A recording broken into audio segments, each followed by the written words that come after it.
ഒന്നോ രണ്ടോ ദിവസങ്ങളല്ല 30 വർഷമാണ് തന്റെ പ്രിയപ്പെട്ടവരെ വീടും വിട്ട് ധിക്കറിയാത്ത ദേശത്ത് ഒരു വ്യക്തി കാത്തിരുന്നത്. അതും തന്റെ കുടുംബത്തെ ഓർത്തും. പക്ഷെ അവിടെ ആ വ്യക്തി തനിയെ ആയതല്ല, മറിച്ച് സ്കൂൾ വിട്ട് സഹോദരിക്കൊപ്പം വീട്ടിലേക്ക് വരുന്നതിനിടെ അജ്ഞാതനായ ഒരാൾ തട്ടിക്കൊണ്ടുപോയതായിരുന്നു. ഇത് കേൾക്കുമ്പോൾ ഒരുപക്ഷെ ബെന്യാമിന്റെ ആടുജീവിതത്തിലെ കഥ പോലെ തോന്നാം.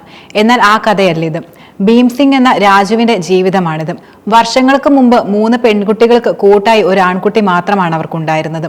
അന്ന് ഗാസിയാബാദിൽ രാജുവിന്റെ കുടുംബം തങ്ങളുടെ പ്രാർത്ഥന സഫലീകരിച്ചതിന് ഹനുമാൻ സ്വാമിക്ക് അർച്ചനകൾ വരെ നടത്തിയിരുന്നു. കൂടാതെ അവന് ഭീംസിംഗ് എന്ന പേര് നൽകുകയും ചെയ്തു. പക്ഷെ അവരെല്ലാം രാജുവെന്ന ഓമന പേരിട്ടാണ് ആ പയ്യനെ വിളിക്കുന്നത്.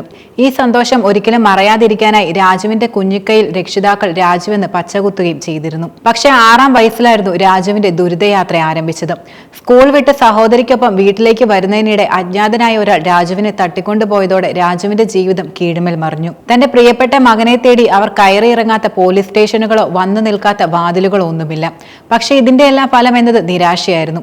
ഗാസിയാബാദിൽ നിന്ന് തട്ടിക്കൊണ്ടുപോയ ആൾ രാജുവിനെ രാജസ്ഥാനിലേക്കും അവിടെ നിന്ന് ഉൾനാട്ടിലെ ആട് ഫാം നടത്തിപ്പുകാർക്ക് വിൽക്കുകയുമാണ് ചെയ്തത്. പിന്നീടുള്ള 30 വർഷത്തോളം ആടുകൾക്കൊപ്പം ജീവിതം നയിച്ചു. ഭക്ഷണം പോലും കിട്ടാതായി വിശപ്പ് സഹിക്കാതെ കാടിവെള്ളം പോലും കുടിക്കേണ്ട അവസ്ഥ വന്നു. പകൽ മുഴുവൻ ആടുകളെ മേയ്ക്കലും അവയുടെ പരിപാലനവുമായിട്ടായിരുന്നു ജീവിതം മുന്നോട്ടു പോയത്. രാത്രിയിൽ ഇവയുടെ കൂടുകൾക്കരികെ ചെറിയ മുറിൽ കെട്ടിയിടുമായിരുന്നു. ഒരു റൊട്ടി മാത്രമാണ് വിശപ്പടക്കാൻ അന്ന് രാജുവിന് ലഭിച്ചിരുന്നത്. രാജുവിന്റെ ജീവിതം മാറ്റിമറിച്ചത് ഒരു വ്യാപാരിയാണ്.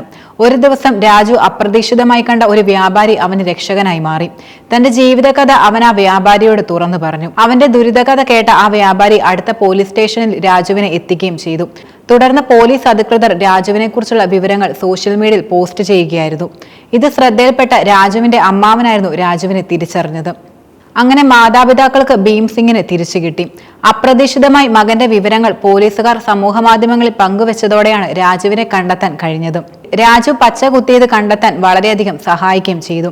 ഇത് ശരിക്കും സിനിമാ കഥയെ വെല്ലുന്ന ഒരു അതിജീവനത്തിന്റെ കഥയാണ്.